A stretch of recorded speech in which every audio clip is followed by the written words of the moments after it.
یا ربی بالمصطفى بلغ مقاصدنا واغفر لنا ما مضى يا واسع الكرم مولاي نویت سنت الاعتکاف ہمارے مصطفیٰ صلی اللہ تعالی علیہ وآلہ وسلم کہ تم میری ذات پر درود پاک پڑھو کہ بے شک تمہارا میری ذات پر درود پاک پڑھنا تمہارے گناہوں کے لیے مغفرت بن جائے گا۔ صلو علی الحبیب صلی اللہ تعالی علی محمد صلی اللہ تعالی علیہ وآلہ وسلم۔ آج ہم انشاءاللہ نماز کی شرائط کے حوالے سے درس سماعت کریں گے کہ نماز کی شرطیں کتنی ہیں۔ یہ نماز کی شرائط نماز سے پہلے ہیں، اگر ان شرائط میں سے کوئی بھی شرط جو ہے مفقود ہوگی یعنی موجود نہیں ہوگی، نہیں پائی جائے گی، تو اس سے ہم جو نماز پڑھنے والے ہیں وہ نماز ہماری درست نہیں ہوگی۔ تو یہ جو نماز کی شرائط ہیں، ان شرائط کا پایا جانا یہ ضروری ہوگا۔ شرائط کے پائے جانے کے بعد جو نماز ہے وہ ہماری درست ہوگی۔ تو ان شرائط میں سے جو سب سے پہلی شرط ہے وہ ہے طہارت، یعنی پاکی کا ہونا۔ تو طہارت میں سب سے پہلے تین چیزوں کا پاک ہونا ضروری ہے۔ طہارت میں سب سے پہلے نمازی کے بدن کا پاک ہونا ضروری ہے، یعنی بندہ جو نماز پڑھ رہا ہے اسے حد سے اصغر یا حد سے اکبر لاحق نہ ہو، یعنی وہ بے غسلہ نہ ہو، بے وضو نہ ہو، اس کا بدن پاک ہو۔ تو یہ طہارت میں پہلی چیز کا پایا جانا۔ اور دوسری چیز، جس جگہ پر وہ نماز پڑھ رہا ہے اس جگہ کا پاک ہونا، اس جگہ کی طہارت کا ہونا یہ ضروری ہے۔ تیسری چیز، جو لباس نمازی نے پہنا ہے، وہ جو لباس پہنا ہوا ہے اس لباس کا پاک ہونا۔ تو یہ طہارت میں تین چیزوں کا پاک ہونا ضروری ہے۔ جس جگہ پر نماز پڑھ رہا ہے اس جگہ کا پاک ہونا، جس لباس کو پہن کر وہ نماز پڑھ رہا ہے اس لباس کا پاک ہونا، اور تیسرا نمازی کے بدن کا پاک ہونا، جسم کا پاک ہونا۔ تو یہ پہلی جو شرط ہے نماز کی وہ ہے طہارت۔ کون سی شرط ہے؟ طہارت۔ طہارت کا ہونا یہ نماز میں ضروری ہے۔ دوسری شرط ہے ستر عورت۔ ستر عورت کا کیا معنی ہے؟ بندے کے جسم کا چھپا ہوا ہونا، یہ ستر عورت کا معنی ہے، یعنی بندے کا جسم چھپا ہوا ہونا۔ اب ستر عورت ہے کتنا، یعنی وہ کتنا جسم مرد کا جو ہے وہ لباس سے ڈھکا ہوا ہو تو نماز درست ہوگی، اور عورت کا کتنا ستر عورت ہے جس کا نماز میں جو ہے وہ چھپا ہوا ہونا ضروری ہوگا۔ تو یہ سماعت کرنے مرد کا جو ستر عورت ہے وہ ناف سے لے کر گھٹنوں سمیت، ناف سے لے کر گھٹنے سمیت یہ مرد کا ستر عورت ہے۔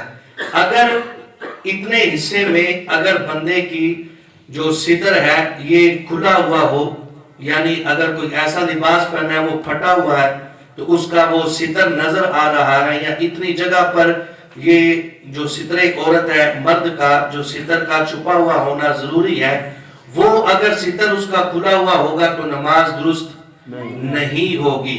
تو ستر کا کھلا ہوا ہونا یہ مرد کا، اس سے نماز نہیں ہوگی۔ دوسری شرط یہ ہے کہ ستر عورت کا پایا جانا، یعنی جو مرد کا ستر عورت ہے اس کا چھپا ہوا ہونا۔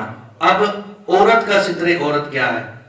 عورت کا ستر عورت یہ چہرہ، اور چہرے کے علاوہ یہ ہاتھ اور پاؤں اس کے بغیر ٹخنوں کے، یعنی پنجابی میں گٹے کہتے ہیں، گٹیاں تو بغیر ٹخنوں کے، یہ تین چیزوں کے علاوہ پورا جسم عورت کا ستر عورت ہے۔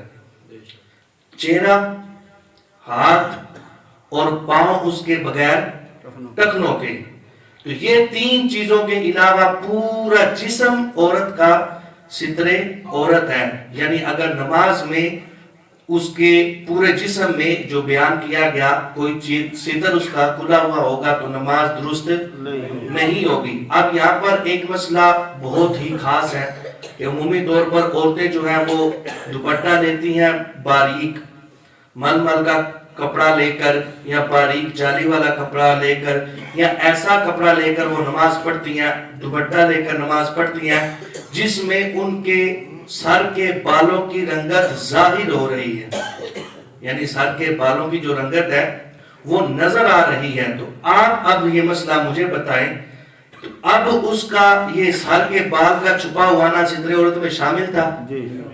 اگر یہ اس کی رنگت ظاہر ہو رہی ہے تو کیا اس کی نماز ہو جائے گی؟ یہ نماز کی شرط ستر عورت والی کیا اس میں پائی جائے گی؟ نہیں.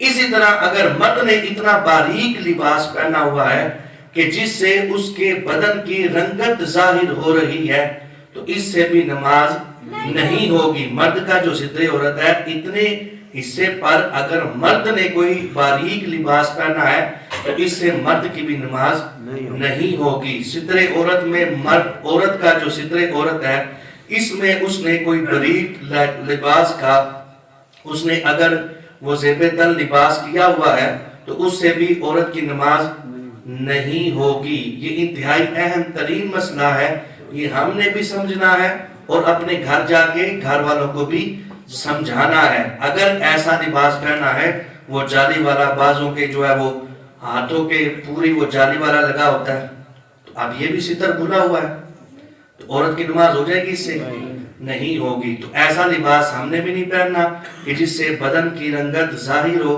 اور ایسا لباس ہم نے اپنے گھر بھی جا کے بتانا ہے کہ یہ نماز کی شرط میں سے ستر عورت ایک شرط ہے، یہ اگر نہیں پائی جائے گی تو نماز نہیں ہوگی.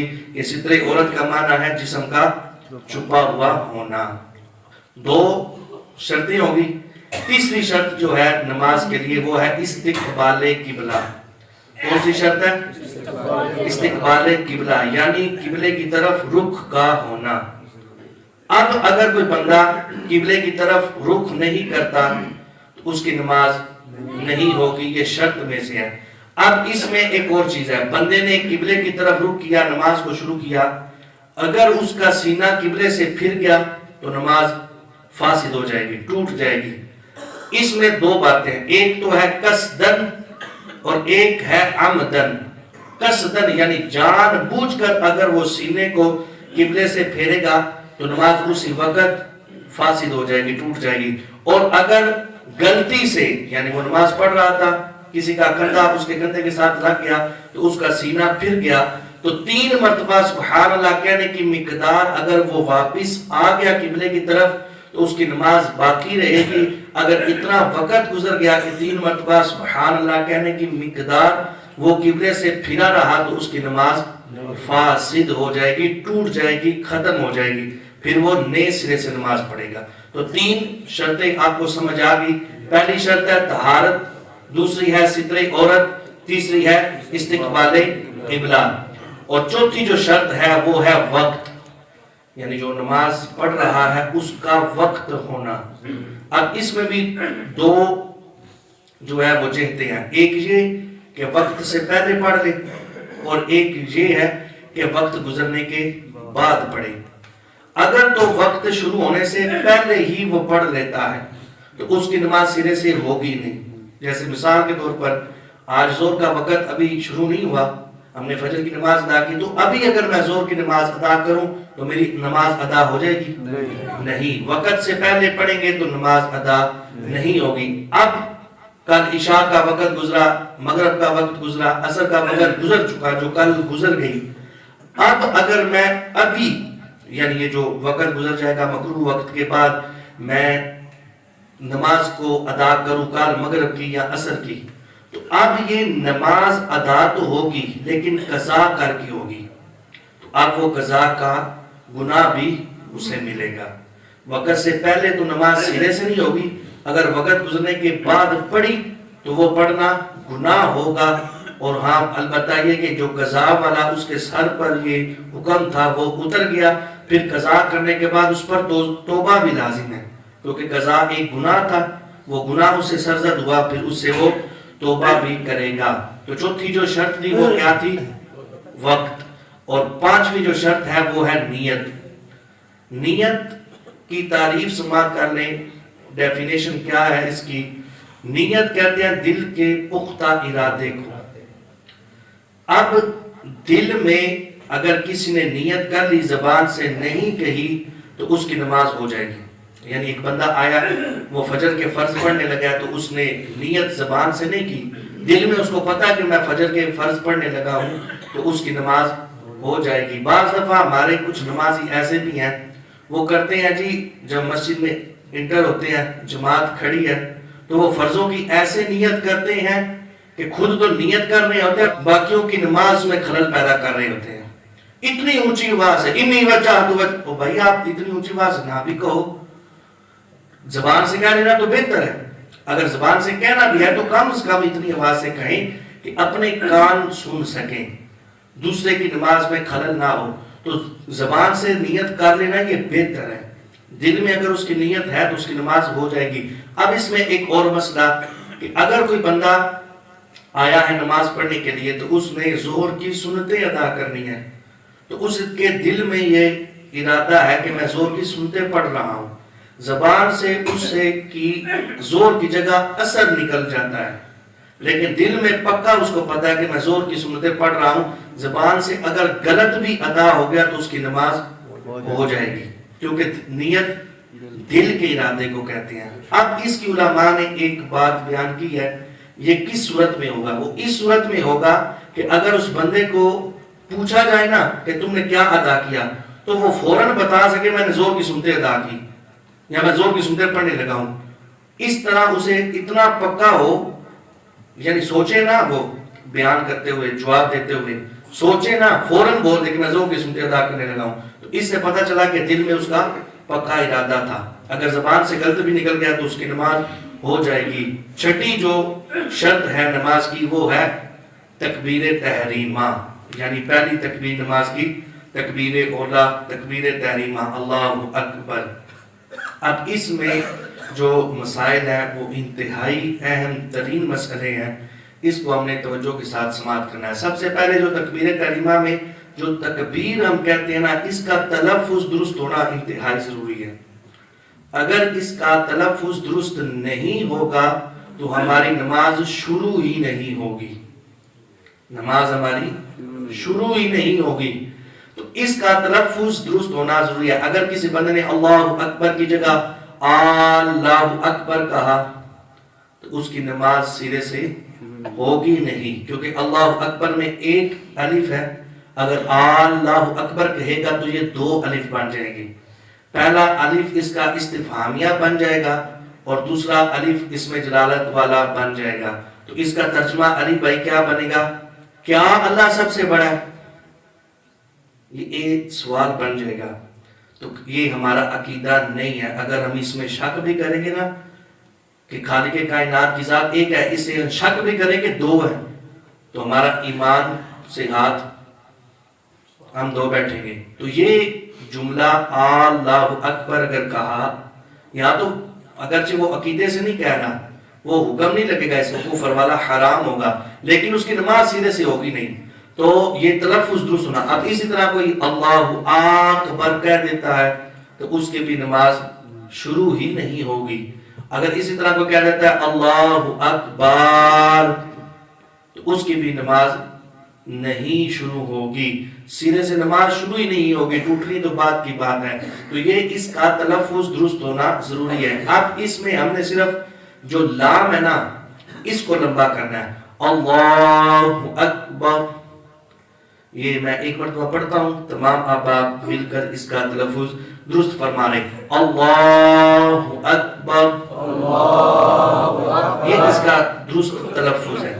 اس کو الف کو بھی لمبا نہیں کرنا, لفظ اللہ اس میں جلالت کے اکبر کے الف کو بھی لمبا نہیں کرنا, اکبار بھی نہیں کہنا, با کے بعد الف کو بڑھا نہیں دینا.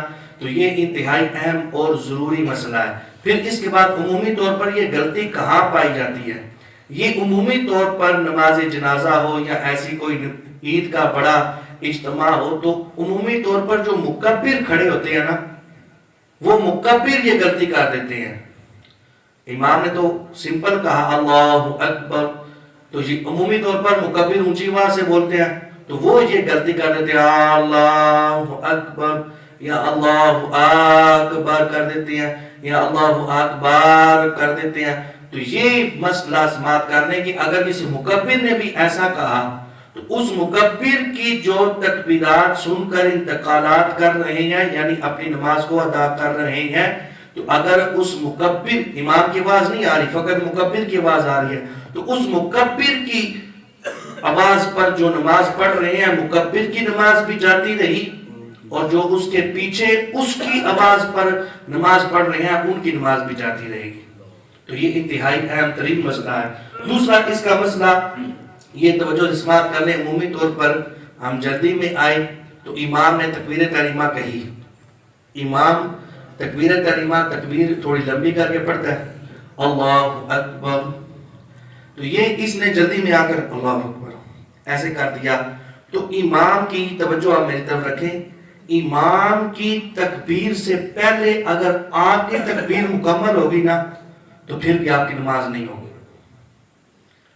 بات کی سمجھ آ رہی؟ کیونکہ ابتدا اس وقت ہوگی جب امام کے پیچھے ہوں گے، آپ تو امام کے آگے گزر چکے ہیں، تو آپ کی ابتدا کیسے ہوگی؟ تو یہ بھی انتہائی اہم ترین مسئلہ ہے، کیونکہ جو امام ہوتا ہے وہ اس کو تھوڑا لمبا کر کے ادا کرتا ہے، مقتدی عمومی طور پر عام روٹین میں پڑھتا ہے اللہ اکبر۔ تو اس طرح اگر امام سے پہلے ہماری تکبیر مکمل ہوگی تو پھر بھی ہماری نماز شروع ہی نہیں ہوگی۔ یہ بہت اہم مسئلہ ہے، جب امام کی تکبیر مکمل ہوگی اس کے بعد ہماری تکبیر مکمل ہو۔ جب امام اللہ اکبر یہاں تک پہنچے، اللہ تک پہنچے، تو اس وقت آپ اپنی تکبیر شروع کریں تاکہ امام سے پہلے ہماری تکبیر مکمل نہ ہو۔ یہ ہر تکبیر میں ہے، رکوع میں جاتے ہوئے تکبیر، اور سجدے میں جاتے ہوئے تکبیر، سجدے سے اٹھتے ہوئے تکبیر۔ تو جیسے جیسے تکبیرات ہم نے امام کے پیچھے کہنی ہے کہ ہر تکبیر میں مسئلہ ہے کہ ہم نے امام سے پہلے اپنی تکبیر کو مکمل نہیں کرنا۔ اور اس کے علاوہ ایک اور اس تکبیر تحریمہ میں انتہائی اہم ترین جو مسئلہ ہے، اس میں یہ مسئلہ توجہ سے سماعت فرمائے کہ امام جماعت کروا رہے ہیں تو امام رکوع میں چلا گیا تو مقتدی جلدی سے آتا ہے تو آ کر وہ اللہ اکبر کہتے ہوئے ساتھ رکوع میں جا رہا ہوتا ہے، ساتھ تکبیر بھی کہہ رہا ہوتا ہے۔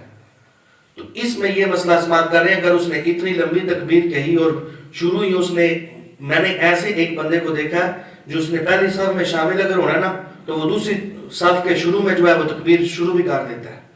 تو یہ نہیں، اپنی جگہ پر قیام کرنے کے بعد اللہ اکبر تکبیر کہنے کے بعد اپنا قیام کریں، کیونکہ قیام فرض کا درجہ رکھتا ہے، اس قیام کے بعد پھر تکبیر کہتے ہوئے رکوع میں چلے جائیں۔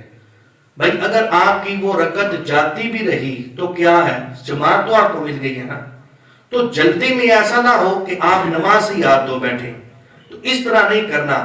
آپ اگر یہ مسئلہ توجہ کے ساتھ سماعت فرما لیں، نماز کے احکام میں یہ باقاعدہ مسئلہ لکھا ہوا ہے کہ کوئی جلدی میں آیا تو اس نے اللہ اکبر کہتے ہوئے اتنا جھک گیا کہ وہ ہاتھ اگر سیدھے کرے تو گھٹنے تک ہاتھ پہنچ گئے، تو اس کی نماز شروع ہی نہیں ہوگی۔ یہ میں عبارت پڑھ دیتا ہوں کہ ایسے موقع پر قاعدے کے مطابق پہلے کھڑے کھڑے تکبیر تحریمہ کہہ لیجئے، اس کے بعد اللہ اکبر کہتے ہوئے رکوع کیجئے۔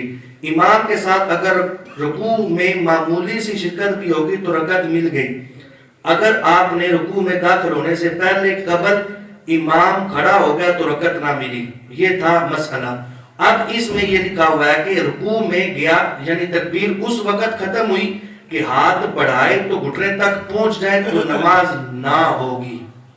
یہ اس میں باقاعدہ نماز کے احکام میں یہ مسئلہ لکھا ہوا ہے۔ تو ہم نے جب نماز میں شرکت کرنی ہے، اپنی تکبیر کو درست وقت پہ کہنا ہے، امام سے پہلے اپنی تکبیر کو مکمل نہیں کرنا، رکوع میں جاتے ہوئے جو تکبیر کا حکم ہے اس کے ساتھ ہی ہم نے اس تکبیر کو مکمل کرنا ہے۔ یہ ہمارے 6 شرطیں تھی نماز کی، اس کو ہم نے سماعت کر لیا۔ اب اس کو یاد کرنے کا آسان طریقہ یہ ہے، جو باہر فلیکس لگا ہوا ہے وضو خانے پر، اس میں یہ 6 شرطیں مکمل لکھی ہوئی ہیں۔ اللہ رب العزت ہمیں شریعت مطالعہ کے مطابق زندگی بسر کرنے کی توفیق عطا فرمائے، آمین بجاہ نبی الامین صلی اللہ تعالی علیہ وسلم۔ یا ربی بالمصطفى بلغ مقاصدنا واغفر لنا ما مضى يا واسع الكرم۔